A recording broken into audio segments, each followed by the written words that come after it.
Welcome to I Love This Thing So Fricking Much, a podcast about passion. My name is Sophie Katz, and today I am joined by Lauren, a fandom librarian, a researcher, and a lover of storytelling. Welcome to the show, Lauren. Hi, Sophie. Thanks for having me. Oh, thanks for being here. So here's how this works. Lauren will have 3 minutes to talk about something that she loves. This can be a person, place, thing, concept, activity, anything she wants. Our only requirement is that she loves it wholeheartedly and wants to tell us why. Are you ready, Lauren? I'm ready. Okay, got my timer here. Now, what do you love so fricking much? Okay, so what I love so freaking much is the TV show Once Upon a Time. It's a fantasy TV show that ran from 2011 until 2018. Just to kind of give a little bit of like a quick elevator pitch for it. Basically, the concept is every fairy tale character you've ever known is real, and they all live in one realm and they all know each other. And the story of the show kind of kicks off with the happily ever after of Snow White and Prince Charming. But it's kind of when they're happily ever after doesn't get to last very long. Because at their wedding, the evil queen crashes the wedding to announce that she's going to cast this curse that will rip everyone from their happy endings. And they'll be in a land where they have no magic, they don't know who they are, they're frozen in time. And this land is a land without happy endings, the real world, our world. And the only happy ending is hers. And the only person who can save them is the daughter of Snow White and Prince Charming, who ends up being the main protagonist, Emma Swan. So the show really takes on these classic tales and turns them on its head. It pulls from both the classic versions as well as the Disney versions and gives them a much more fresh, modern feel. So the characters have a little more depth. They're not as the two-dimensional characters that we know from like the earlier Disney movies. Something that I really, really love about the way that the show has created these characters and this world is it suggests to the viewer that these characters are as real as they feel to us, which as someone who's grown up loving these stories is just such a really powerful thing to give its viewers. And at its core, it's about storytelling and connections. A few things that I really love that the show did is they did a really great job of creating these newer versions of the characters that viewers can latch onto really quickly, both with extremely witty banter as well as just phenomenal casting. In the cast of characters, they have your classic Disney, like Snow White, Cinderella, The Little Mermaid, Maleficent, Cruella de Vil. I could go on and on and on. But they also pull in classic literature characters like Jekyll and Hyde, Dorothy and the Wicked Witch of the West from The Wizard of Oz. Basically, any story that you've probably heard as a child, they likely have a version of it. My personal favorite character was Regina the Evil Queen. I kind of latched onto her from the start. They made her such much more well-rounded character. She had a lot of depth and emotion to her, and much like the rest of the cast, like I said, they did an amazing job casting these people. I could not imagine anyone else playing any of these roles. When I first started watching it, it kind of felt like perfect storm timing. I was kind of a captive audience, and I kind of fell into the fandom around college when I was kind of isolated. So it kind of helped me form this really nice sense of community with people that just really loved this show and loved these characters so, so much. And being in that fan fiction writing community, I kind of felt like I was part of the makeup of the show, which was just a really nice feeling to have. And now, because it's a comfort show, I go back and rewatch it. I have 11 years of memories of the fandom in this community. So when I'm rewatching the show, I'm not just rewatching these funny scenes that I really like, although there are a lot of funny scenes that I really like. I'm remembering like the times that I had with these friends and, all the stories that we got to write together and the weird fan fiction. Go ahead and finish your thought. And the weird fan fiction ideas that we come up with together. And it's just reminding me of a great time in my life. That's awesome. Thank you for telling us about Once Upon a Time today. Absolutely. Talk a little more about what it was like to be in that fandom community as the show was coming out. I was in the Tumblr RP side of the community, so that's the roleplay community. Basically, that's kind of like collaborative fan fiction. I'll write as one character and someone else will write as the other character, and we kind of create the fan fiction story that way. And I wrote at one point, I think, upwards of 30 characters from the show. Oh, wow. It was really cool to be in that section of the community while the show was going because all of our headcanons and all of our universes were based in the show. And since the show is still going, we would have new things to work from every week. So it really kind of felt like, because our characters were changing as the characters on the show were changing, it kind of felt like we were a part of the makeup of the show, which was just a really cool way to kind of be even more connected to the story. Yeah, you mentioned that one of the things that this show really is about connection through storytelling. It sounds like you're experiencing that in every possible way. Yeah, absolutely.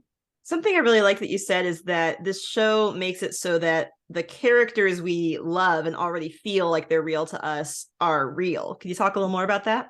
The real world setup for the show is a town called Storybrooke, Maine. It's designed to look like this small town that could be anywhere in the country. And you see the characters all kind of interact, even in the parts of the show when they don't know who they are. You're seeing Snow White and Cinderella and Little Red Riding Hood going on down to the diner, like just together or going out for drinks after work kind of thing. Hmm. And it makes them much more relatable and feel more like real people than just seeing, the princess sitting on a well singing about, her happily ever after. Yeah, this is one of the ways, like you said, these fairy tales that were very familiar are turned on their head. Snow White in a diner is very different from Snow White in a well. Exactly. And then even further into their fairy tale versions, their Enchanted Forest versions, Snow White's not just a princess sitting around waiting to be saved. She is actively making these choices. She's a bandit for much of the show. She learns archery, she fights guards. She's a much more badass character than the original version, which is really cool to see. I remember one of the first things we see her do in the pilot is pull a sword. Yep, it's exactly what she does in the pilot. She's the one who pulls the sword on the evil queen when she comes to crash the wedding. It seems like this is the kind of Snow White who would need to exist in a world where like, happily ever after isn't the end of the story. It doesn't last. Yeah, exactly. She's working for that happily ever after, and she wants it, but she's willing to do what she needs to get to it. Which we don't, which is unfortunate for like the time periods. We don't see those in a lot of those older versions of the fairy tales. But she's Mm-hmm. definitely she's a Disney princess for a modern era. And the casting certainly helps. Ginnifer Goodwin is the actor who played Snow White. She is Snow White just as a human being. It seems like she was like perfect casting for both the sweet and the extreme and the really like energetic versions of the character. Like she fits all of those facets so perfectly.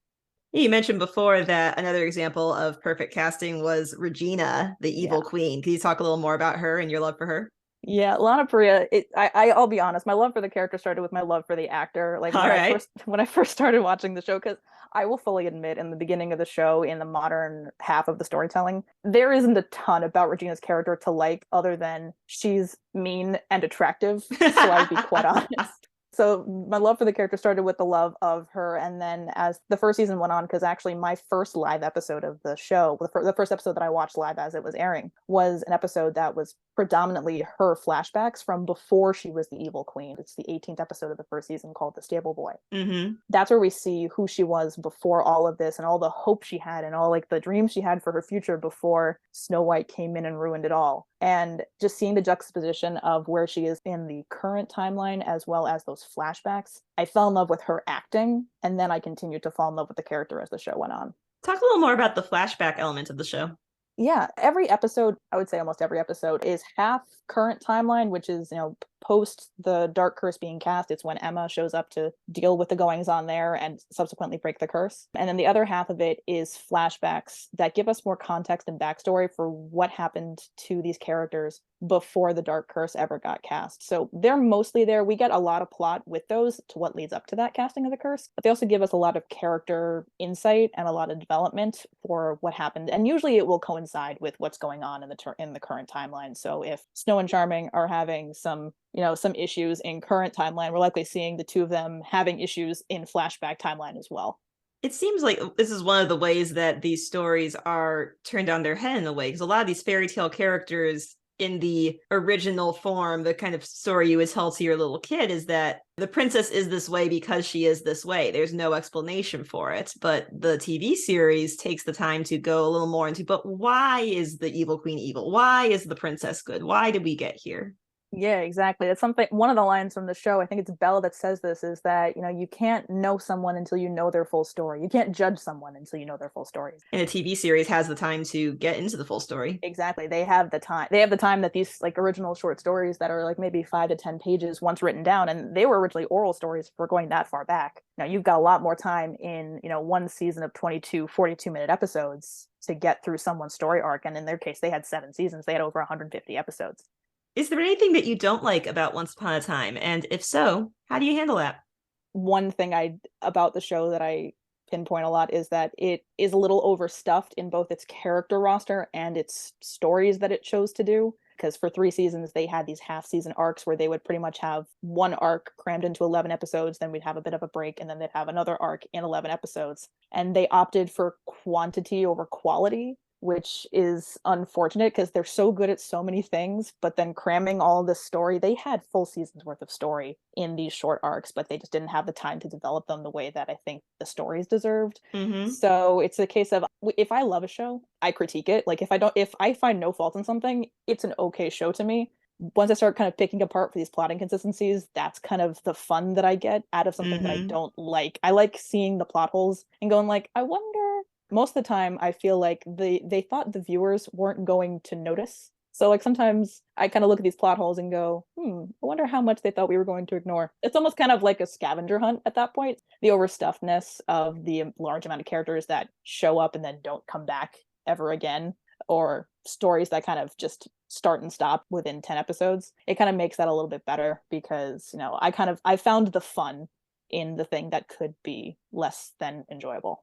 That's a big reason why I like to ask that question on this show, honestly. I think that anything that is worth loving is going to have something that is worth complaining about the thing. And if complaining about the thing and figuring out how you would do the thing better in an alternate timeline where you were in charge, that's part of loving something, in my opinion. That's kind of with being in the fan fiction community, because fan fiction is built on the I take your canon and substitute my own. That's quite Mm-hmm. literally what fan fiction is for. None of my ships were part of the canon. I would say easily 2% of them might have been actually on the show. But that's the fun of it, is if you can't take something and make it your own, what's the point? Lauren, thank you so much for telling us about something you love today.